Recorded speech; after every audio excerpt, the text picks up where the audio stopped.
And welcome into the Bobby Carpenter Show. Excited to have you in here joining us today. I know yesterday, big day yesterday, a little bit of a day of mourning for Ohio State Schlegel. But like with each passing day, you get a little clarity of purpose. You understand what happened. More things, kind of leak out of what transpired. We've got a huge show today, as always on Tuesdays. Bill Bender will join us, talk a little bit about what he saw with the Buckeyes, what he saw nationally, how these teams are all built, and it's wild because what the perception is of Ohio State nationally. Did it change at all? Are the goals still all there? Is there something that people saw? They thought, hey, this Ohio State team, they're not what we believed that they ultimately were. So I don't think that's going to be the case, but we'll hear what he has to say and then talk about some of those bigger games as well. Dan Lanning, his comments on potentially having that 12th player on the field and how that works and what his thought process was behind all of that. Which, like, after we've taken another step back, like we pulled back from the matrix just a little bit more, you start to see everything. Buckeyes will be back out there practicing today during their bye week, trying to get back after it, improve a little bit. As you see that, kind of what are your thoughts now? Has anything changed with you in like this moment of clarity of seeing what has transpired now over the last 72 hours? No, here's the thing. I don't like what transpired, meaning I don't want Ohio State to lose. Bobby, you did a great job on Morning Juice in Columbus, Ohio, on 97.1 The Fan, because this is, to your point, I want you to elaborate on it. This is the fastball that remains in college football. People are fanatical, more so in college football, about a loss, though one singular loss doesn't necessarily take you out of the equation because of 12-team playoff. And we've seen it before, a one-loss Ohio State Buckeyes won a national championship in 2014. The biggest thing, too, and I go back to, is Jeremiah Smith, going to transfer to go to a more complete team? What in the Sam Dick was that, right? And then some of the other comments as well. Okay, guys, I wanted to go back. And somebody say, well, they are not an elite team. Well, what constitute elites right now for people? I would say Texas. They have the one win versus Michigan. We will find out this week versus Georgia at home in Austin how just elite they are. But let's go back to that Vandy or the Alabama-Georgia game. And that was, if I'm not mistaken, was that not 2 versus 4? Mm-hmm. Same type of scenario. Guys, in that game, Georgia and Alabama both would think that, man, these guys have elite defenses, right? Right, Bob? Would you say that, Bob? They got elite talent, 5 stars everywhere. Listen, elite. 519, Bob, and 547 total yards on elite defenses. Guys, here's the deal. So why do I say that? Elite talent, both sides of the football, playmakers in space, big plays. We saw that in those games. Though Georgia had 4 turnovers in that, we're still talking 500 and something yards on offense for both teams. You take that, you go to the Vandy game, right? Like, they lost to Vandy. They gave up over 400 yards. And I'm just saying Alabama in general. People talk elite programs, defensive programs. Even the Penn State versus the SC game. Penn State, now we know about SC's defense, better, but not there. Penn State had 518 yards. They still gave up 400 yards. Like, guys, like the amount of yardage that's given up in college football, I think the game has changed a little bit to where we see that number and say, like, oh my gosh, like what is going on? That doesn't negate the fact that they had too many explosive plays. They had 5 passes over 30. They had 8 plays over 20. That's not acceptable. You have certain packages where they're only rushing 2 or 3. WTF, effective court. We got it. I understand. So you use this opportunity to press on the coaching staff because players only do what they're coached to do. That's a fact. They got to take better angles. They got to tackle in space better, right? But at the end of it, we still had an opportunity to win a football game with 1:11 going down there to kick a field goal. Take all the other stuff out. You have to own it. I like that Ryan Day said, It should never came to that one chance. They should have left no doubt. They had opportunities in the game to leave no doubt on both sides of the football, and they did. Now you got to learn from it, grow from it, and now you got Nebraska coming in 2 weeks, so be better.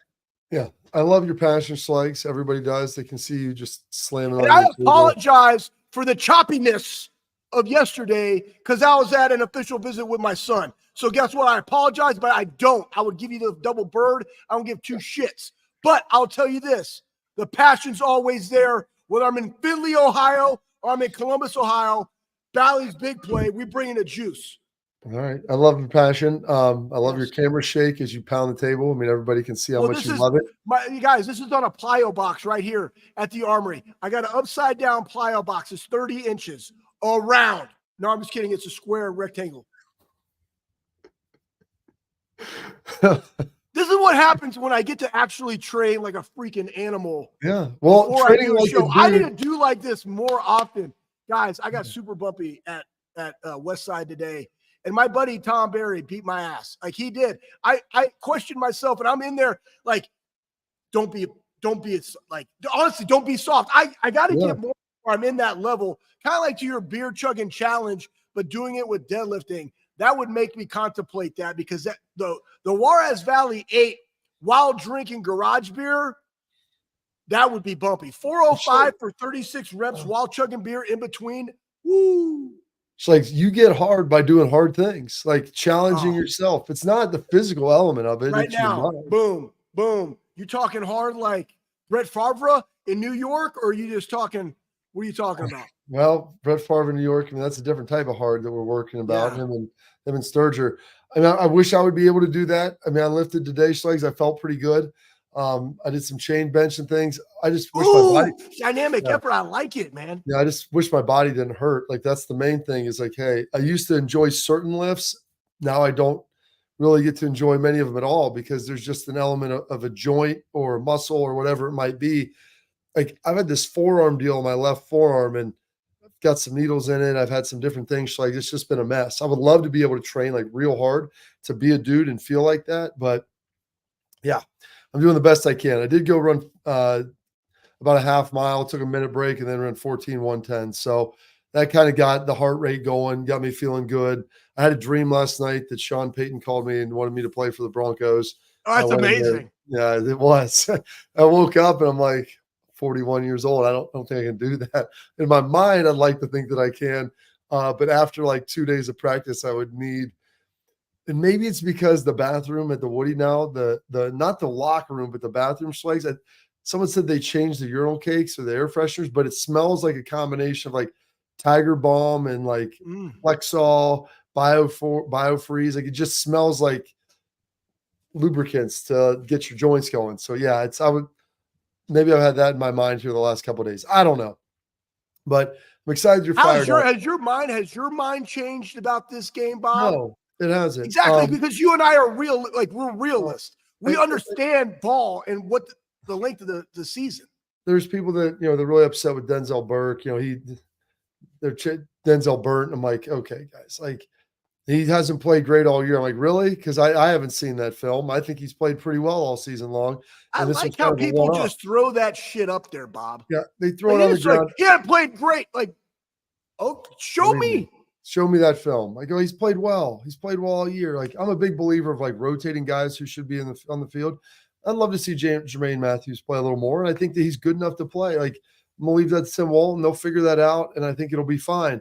But I mean, I believe that they were going to win until literally I saw him slide, look down. There was Will Howard, and there was 0 seconds left.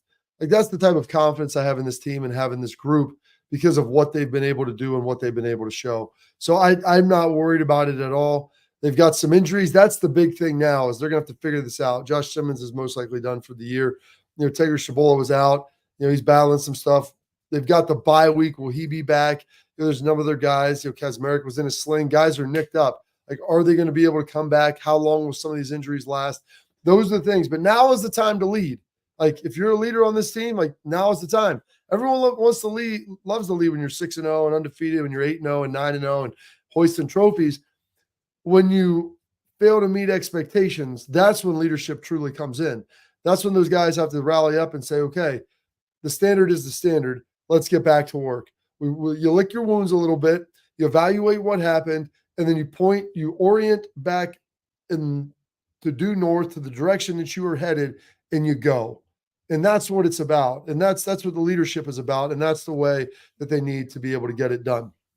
All right. I want to talk to all the parents and athletes out there. I tell you about it all the time. Protects what matters most with 𝗟𝗓𝗡 mouth guards, trusted by professional athletes, developed and designed by NHL team dentists.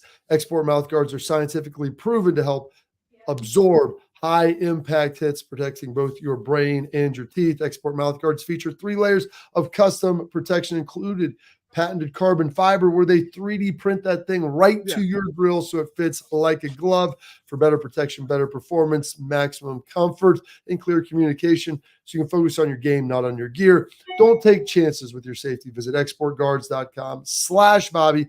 Save 15%. Protect what matters most with 𝗟𝗡𝗡. Bill Bender, the sporting news, coming up next.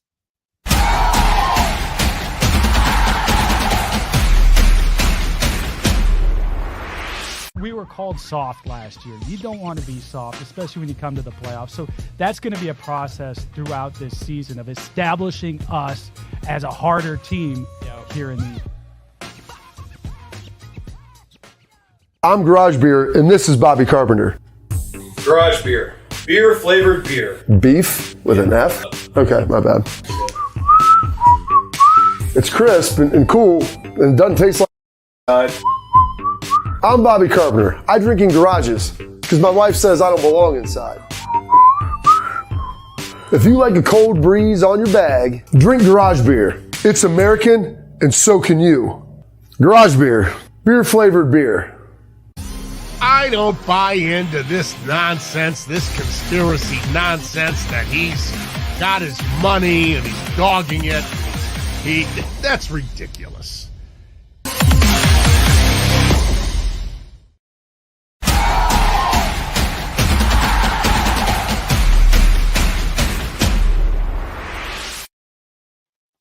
All right, welcome back in the Bobby Carpenter Show, and now we're pleased to be joined by our guy, Bill Bender. Super excited to have him in here with us and giving us a little national perspective, maybe a little rationality to the conversation.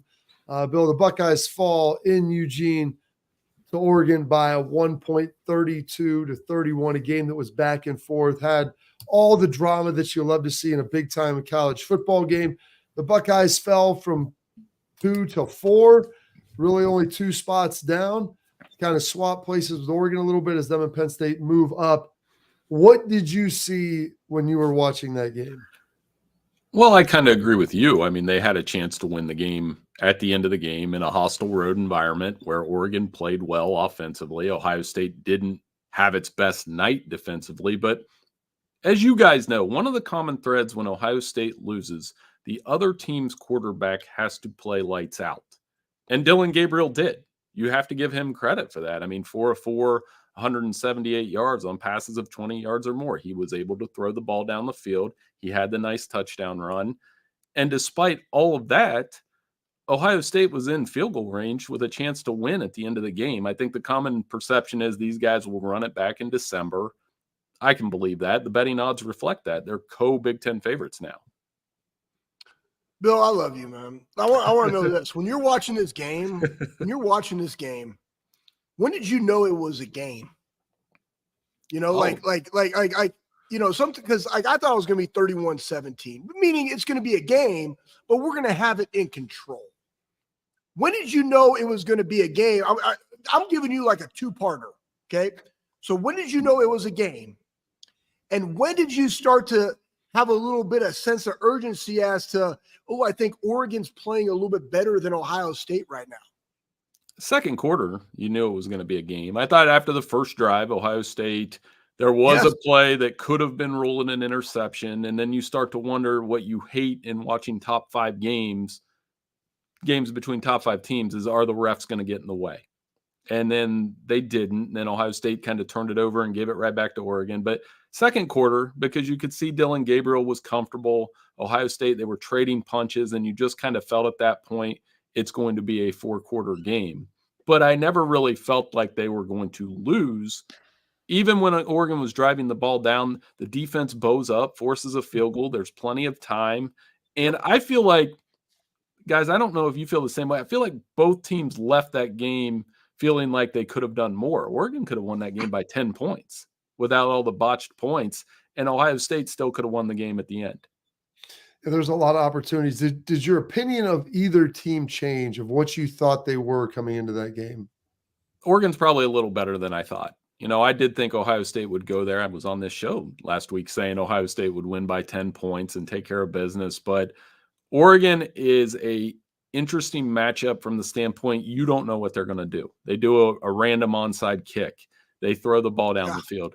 Dan Lanning is so aggressive sometimes, it will catch up with him. I compare him to Dan Campbell quite a bit with the way they coach. It's aggressive all the time and deal with the consequences later. That obviously has worked for Dan Campbell in the NFL.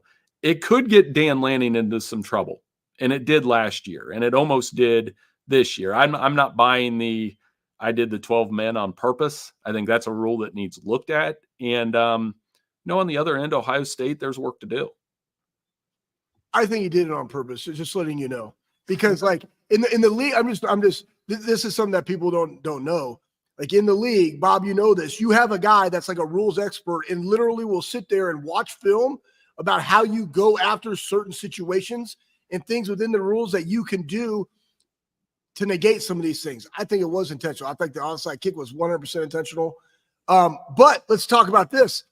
That game exposed what and how severe is it for Ohio State? The injuries on the offensive line are worrisome because Ohio State couldn't just line up, and they should have ran the ball more. They maybe got around away from the running game a little bit, but they can't just plow through Oregon. Oregon was pretty good up front, and Jordan Birch didn't play. So I think that's something that it would be a concern for Ohio State on some level. Neither quarterback was sacked. Found that to be an interesting stat. Neither quarterback, the pressure didn't land either way. So for Ohio State, when they go play Penn State on November 2nd, and yes, I'm skipping a few steps, they're going to have to get on Drew Aller and get some sacks. Otherwise, he's just going to throw to that tight end every play. Warren, who had 17 catches for like 230 yards. I mean, remarkable day for Warren. We'll get to Penn State here because there's a lot of other big games, obviously, across the country that shaped a lot of what we've seen. Bill, side nugget. Sorry, Bob. Why didn't they throw the ball deep? I want your opinion. It's a good question. I mean, maybe that's the next step with Will Howard. You have to trust your quarterback to throw the ball down the field. He only had, I think, 3 or 4 attempts of 20 yards or more. You do have Jeremiah Smith. He did play outstanding as usual. I think they called pass interference, and we can debate that all we want. But in general, Jeremiah Smith is unguardable most of the time. So, and up until that last drive and everything that we've talked about with the last drive, Will Howard had a good game. Yeah, he did. 2 touchdowns, didn't turn the ball over, wasn't sacked, made good decisions with the football. And I think the next step for Ohio State in these games, he's going to have to throw the ball down the field a little bit more. You mentioned no sacks. I mean, Oregon, I'm trying to remember. I think they maybe blitzed some, weren't overly aggressive. Both teams were supposed to have very dominant defensive lines. Dylan Gabriel looked really comfortable. He even had the one run for the touchdown, obviously 4 carries on the ground, I think, for 32 yards. Were you surprised at all, Bill, that Ohio State did not try to send pressure in attempts to heat him up and make him uncomfortable, as we saw maybe in the first couple of weeks of the season? Yeah, they let him get comfortable, and he never really got uncomfortable. He had that long run, hitting his tight end Ferguson. Ferguson's a nice player too, on top of everything else that Oregon has, and was able to throw the ball down the field. So if you make Dylan Gabriel comfortable, he's a 6th-year player who can run and has played in Red River and played just about everywhere. So that surprised me a little bit. Yeah. And one of the things, and I'm working on this week, with these top 5 games, we can talk, you guys are going to hate this, but they're shootouts, right? Yeah. Alabama, Georgia, 41-34. This one, 32-31. I think the last top 5 kind of grinded out type game was when Georgia beat Tennessee 27-10 a couple years ago in a top 5 shootout. These games are more about the offense. I know that breaks both of your hearts. That's the way the game is. I think when you have really good skill players, especially in college, I mean, you see it in the league, like you got to have them, but the fundamentals of being able to tackle in space, those are the hardest things, right? And I was even thought when I asked your question again, I got to go back and look. I won't, but they might not have thrown deep because they always had a high safety over Jeremiah. So like again, I just asking questions. But let's take this now. So you're Ohio State. Over this week, what are you working on?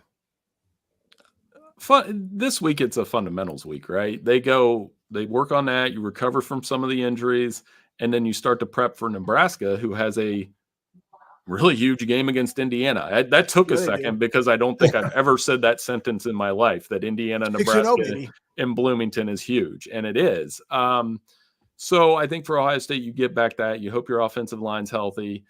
Will Howard continues to work it out with his receivers, and that defense kind of looks at itself in the mirror and says, hey, we've said all summer we're going to be this dominant team. We've been dominant to this point.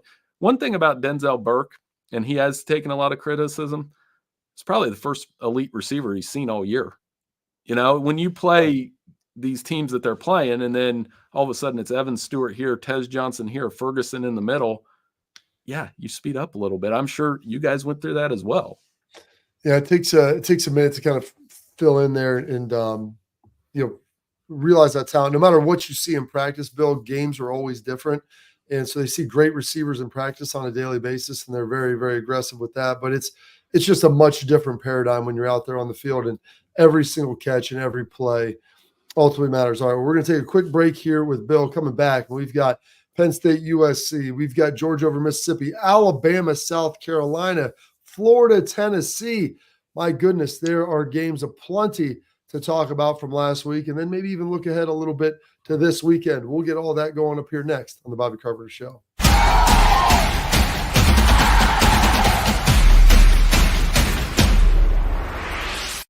Well, how do they know I'm doing this? Did somebody leak this out? It's social media. Oh. It's just, that's the way social media works now. I thought maybe you were just running that yap.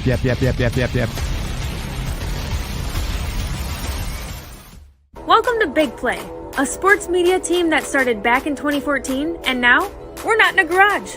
Look at us, incorporating some of Cleveland's favorite sports personalities, bringing you fun and compelling content from downtown Cleveland. Coming to you live from the shores of Lake Erie and Burke Lakefront Airport, join Team Big Play for all the best sports talk in Ohio. Check us out on social media at Big Play, bringing you fun and compelling content from downtown Cleveland.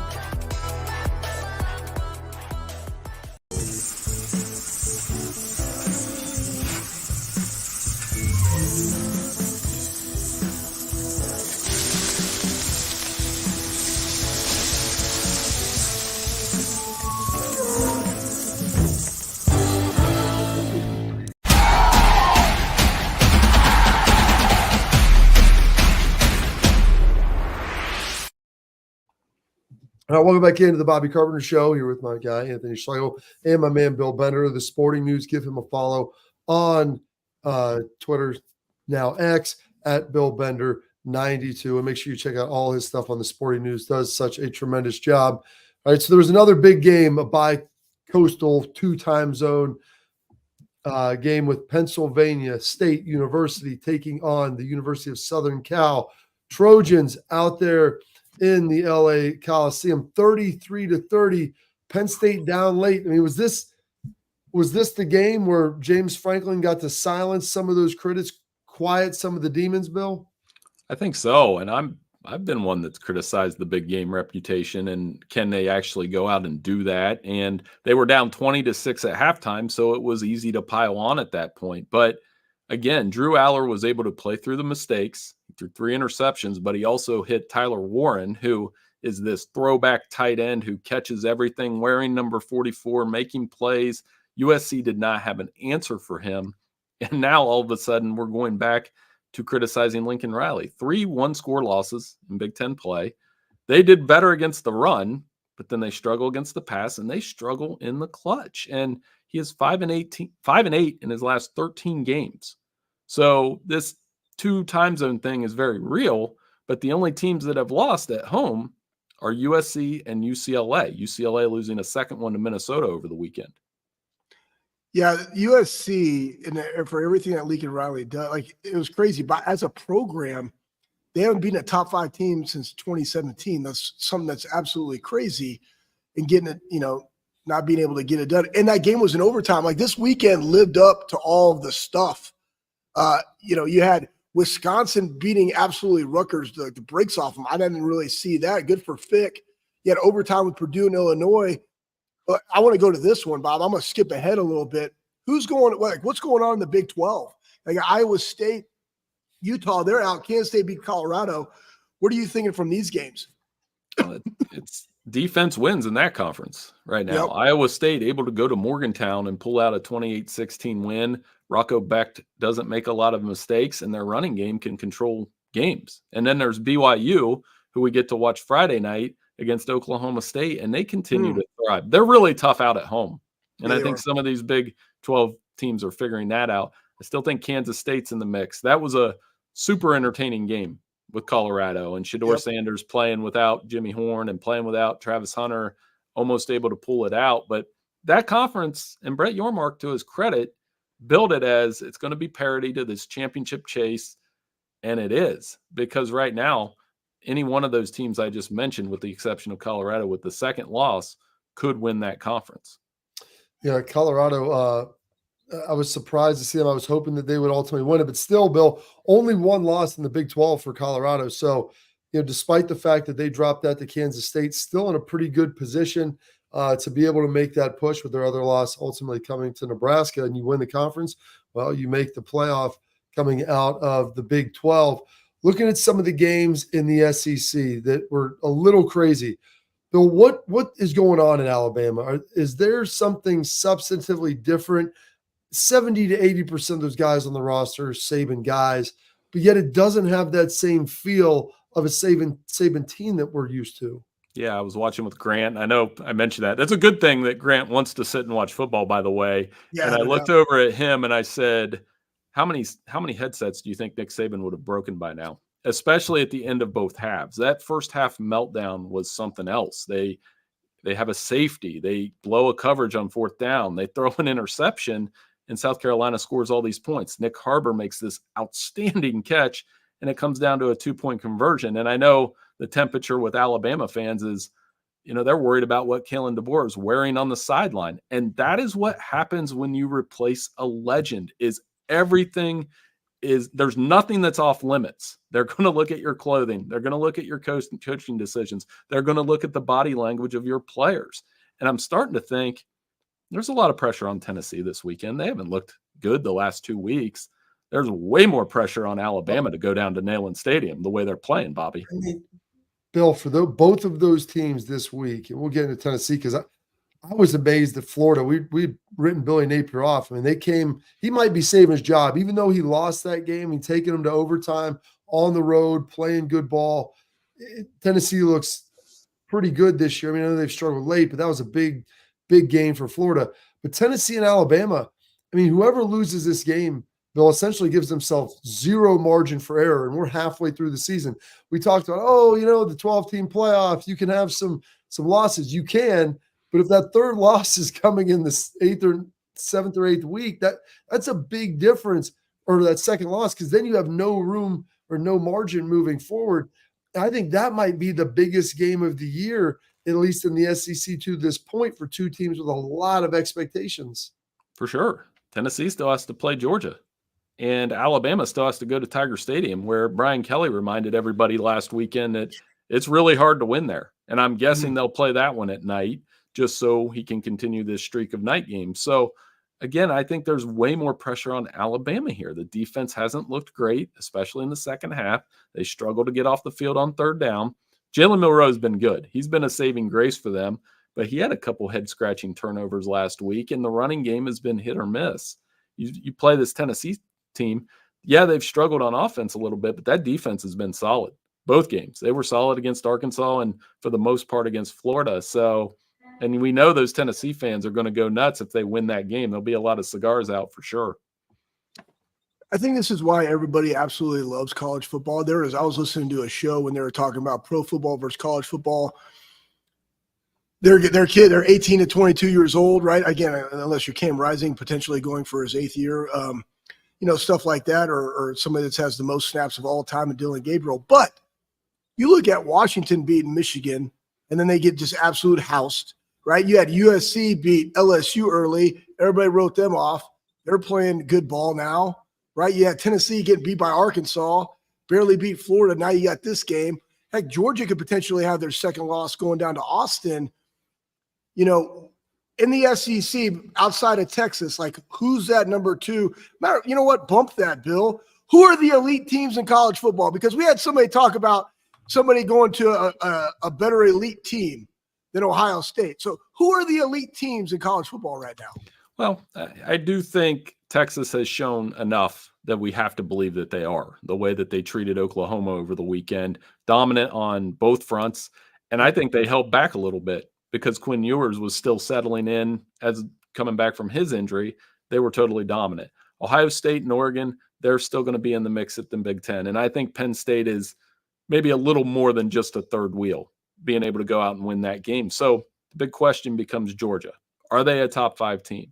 We saw Kirby Smart shoved a player. Like, there's no way around it. He shoved the player. What is going on with that, Bill?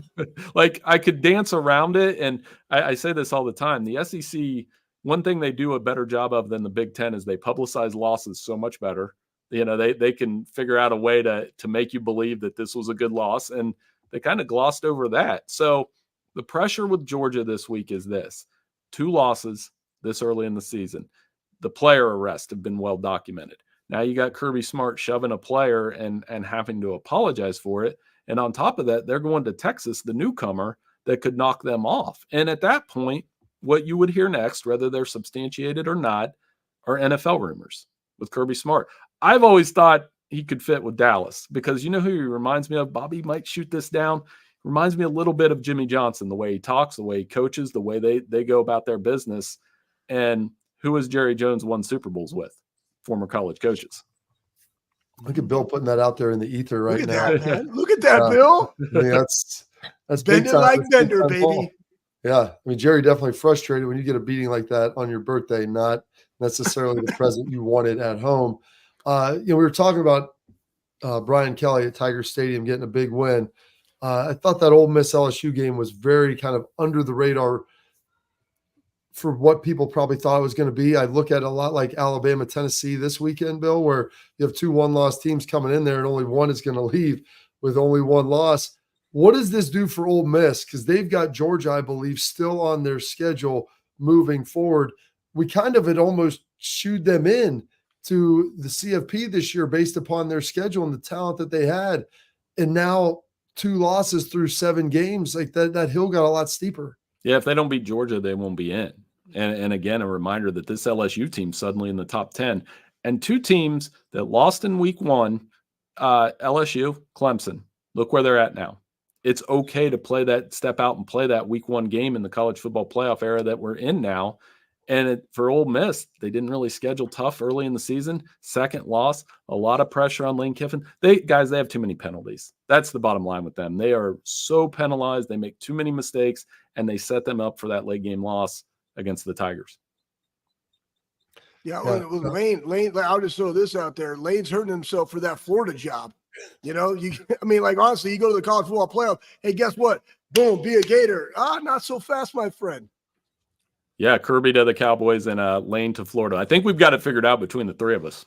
Oh my gosh, listen to Bill. That'll give you articles to write for weeks here. If you need something like in the intermittent week and a half after between the new playoff formula of when that's starting and the conference championship games, that can be a little bit of your juice right there of who's taking some of these jobs. Bill, we kept you forever today. There was a ton to talk about. Like, we didn't even really get to Red River all that much because Texas was looking so good. Another solid slate of games this week. The Buckeyes will be off. Hopefully you enjoy another great weekend and can sit down with your son and watch some college football. I will do. Guys, thanks so much for having me on. It's a great segment. I love it every week. Appreciate it, Bill. That's Bill Bender of the Sporting News. I'm going to follow on X at Bill Bender92, one of our favorites. And he breaks it down, Schlegs, like nobody's business. And there was a lot of good games, and we got to basically all of them with our boy, Bill. So, all right, coming up next, we've got our headlines. Some of the big stuff that was happening in college football happening in Ohio State. We will break down that with all of you here next on the Bobby Carpenter Show.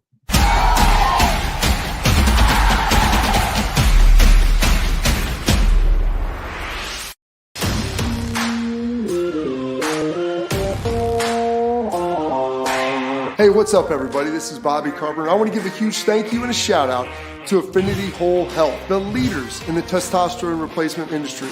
I've been on a testosterone replacement program for a few years right now, and I've got to tell you, it's been an absolute game changer. Affinity Whole Health has allowed me to be the best version of myself, both mentally and physically. I loved how easy it was to get started. I booked my free consultation, met with my prescriber, checked my numbers, and Affinity Whole Health designed a program that was customized to fit my needs. So I'm telling you guys, if you have low energy, you want to get rid of that spare tire around the waist or take it to the next level in the bedroom, Affinity Whole Health is the place to get started. So don't wait any longer. 5 minutes of your time, book your free consultation. You're going to love the way you feel.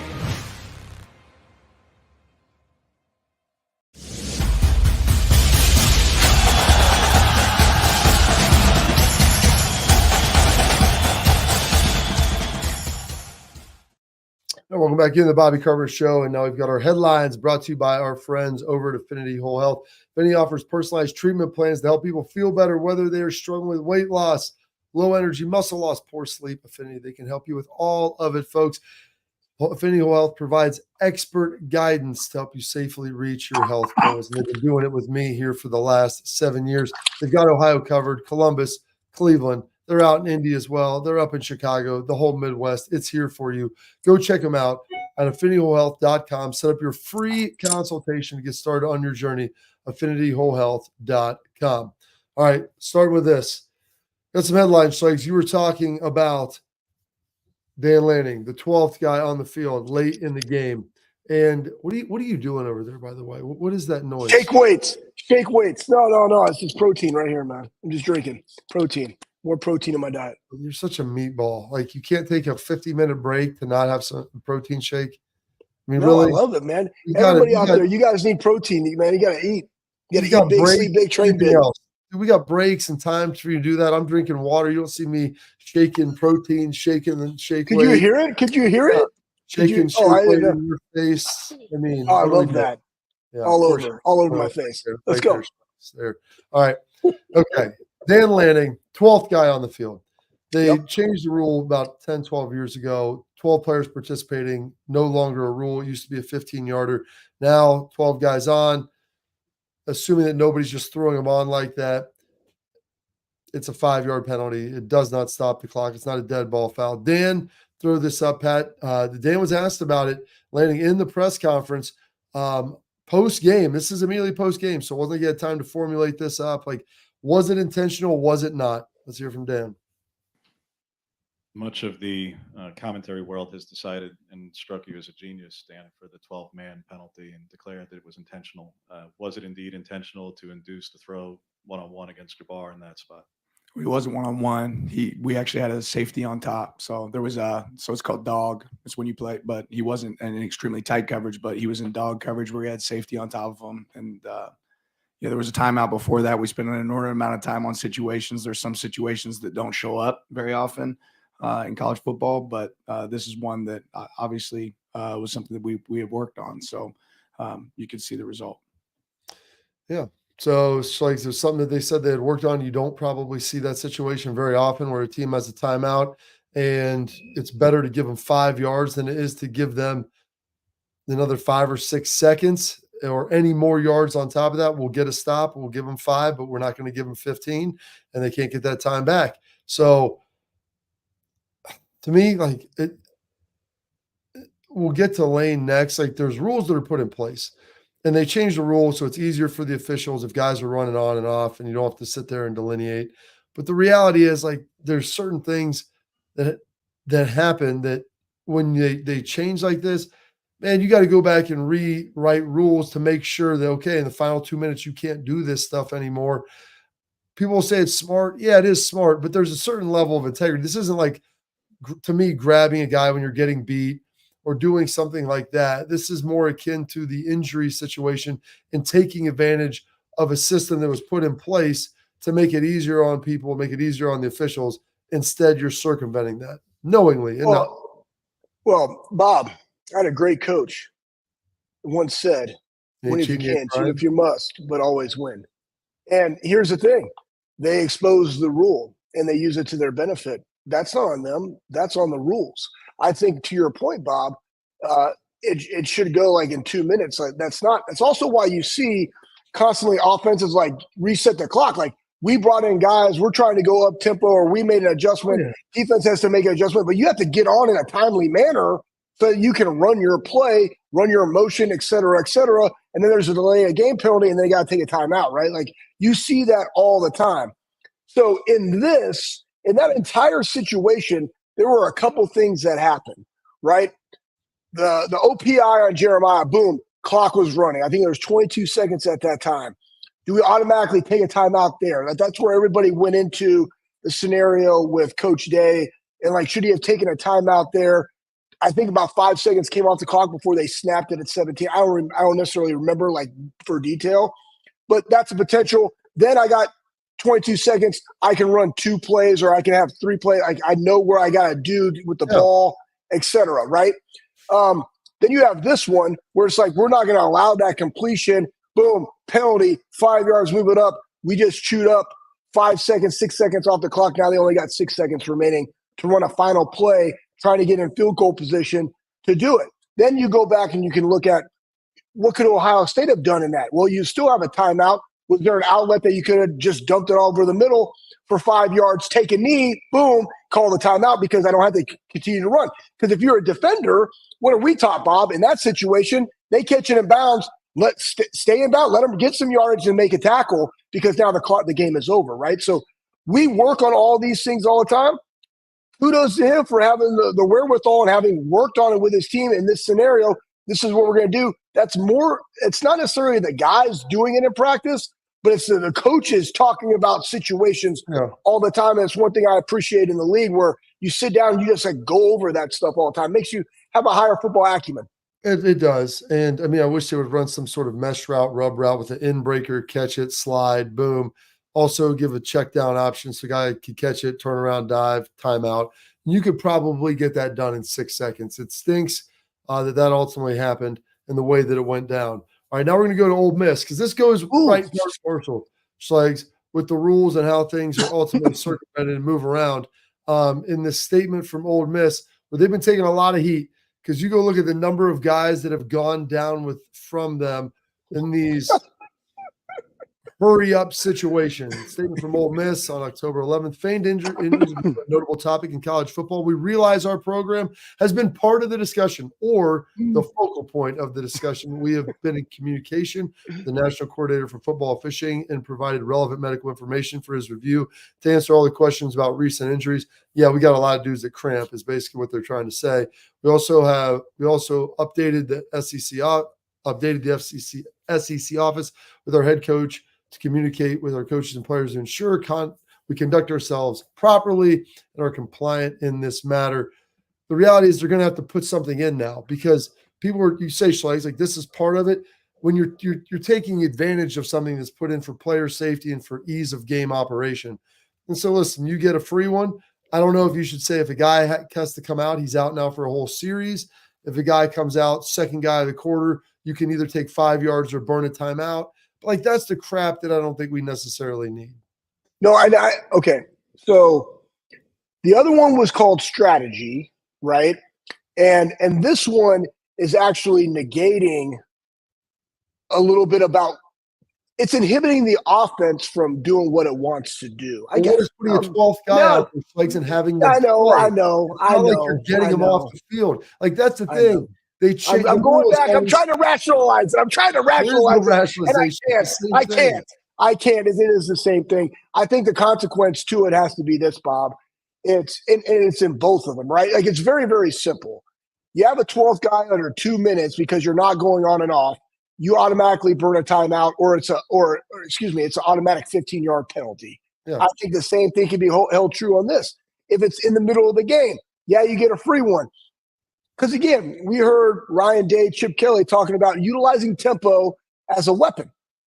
I can go up tempo, I can huddle, right? And we've seen that this year about how they want to do that. Oregon did in this game for us because we couldn't substitute guys. They got some tempo, right? And we're not necessarily used to that. So you're spot on. They're both wrong. I am wrong. But I will say this. It's okay. Well, again, we're on a talk show. We're rationalizing this as we're talking about it live. And I just think if people are going to do that, then you have to have the rules in place where they, have some type of penalty, whether it's you're going to burn a timeout, and if you don't want to take that timeout, it's going to be a 15-yard penalty. Gotcha. Buckeyes, real tailgate talk. There you go. If we had a whiteboard, we'd do it faster. We got to go, Schlegs. We got tailgate talk brought to you by Real Truck coming up next.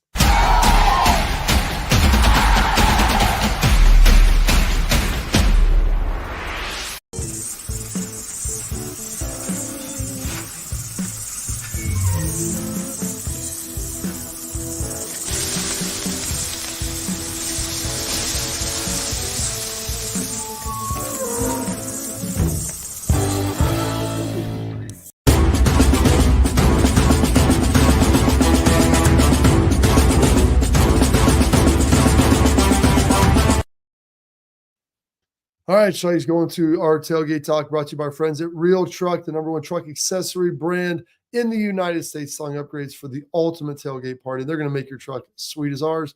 They'll do great stuff to it, interior, exterior. It's all there for you. Gear up for the season and bring your truck to life like we did at realtruck.com. All right, Schlegs. My goodness, there's a lot of different questions here. We'll go to one. Pat down from our guy Pac-Man, about halfway down the stream from yesterday. Does Ohio State need to change their nutrition and fitness program, Schlegs? Both O&D line looks slow and weak. Should Ohio State travel on Thursday for West Coast games? Do you think players drink alcohol during the season? Don't know. Go ahead. Okay, I'm going to answer the last one first. When Schlegs and I played, you were a little better. I mean, I used to drink a lot during the season. A lot of people did. Over the last 20 years, these guys are much more conscious about like going out and doing things. So that's not even really in a selection set for them. They take far greater care of their bodies than anybody I knew, Schlegs, when we played like in season consistently. These guys are in remarkable shape and train incredibly hard. West Coast a day early, I don't think that had an impact on it. At least not from what I saw and from talking to people. Everyone felt good at the start of the game, and it wasn't an impact. As far as training and diet, Schlegs, that's you go there. I'm just going to say this. It's just what happens when you have good versus good. Like, what are you talking about, right? So, could they look faster? 100%. How do you do that? Blitz people. Like, don't rush 3, right? 3 on 5. Probably not going to look that fast. You know what I'm saying? So, I totally disagree with that statement. I think they're plenty fast. I think they're in shape. I think their diets are on point. So, yeah, these guys work incredibly hard. They do a great job. All right, a couple more down from that from RMG1. Schlegs, and this is kind of it's going to be a little bit of a push-pull. I've seen a lot of guys throw out here and talk about this. Why doesn't Knowles bring more pressure in the big games? Bob, it's a great question. And I think part of that was from the first year, the big play threat. But at some point, you got to trust your dudes to go make plays. And again, in college football, in professional football, it's all about affecting the quarterback. The guy that has the ball in his hands, you got to affect him. However you got to do that is what you got to do. And you got to trust the corners. Sometimes they need a little help. Sometimes you may have to sit a guy down for a play or two, maybe for a series. And you've got good options. A lot of good young players there. Like, you can rotate guys through. I think that will ultimately help as well. But like you said, Schlegs, if you're not getting with 4 straight rush, run some stunts, run some twists, get some guys going. And then ultimately, if you have to bring second and third level players, you have the guys to be able to do that. But you have to impact the quarterback. Anybody that's comfortable in college, you're going to see them now put up 350 yards. Like, that's just what it is. These guys are too good. All right. Going to close up the show. Schlegel, we got your parting thoughts coming up next on the Bobby Carpenter Show.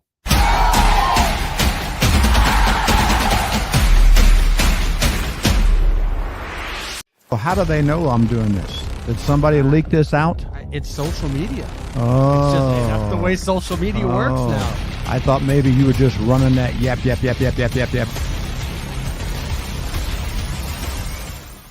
Welcome to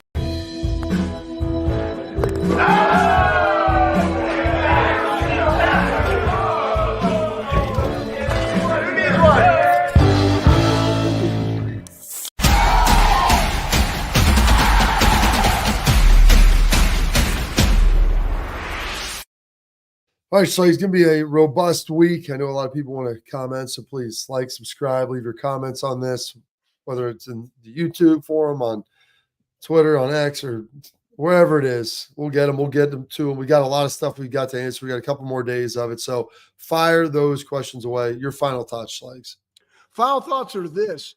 When affecting the quarterback, one thing that I think we could do better, and that is impacting the routes through reroutes. I think we could be more physical at the line of scrimmage, especially on those ones in the seams in the zone. Now, again, sometimes that means a backer has to walk out because of the way people are spreading you because the hatches are so wide in college.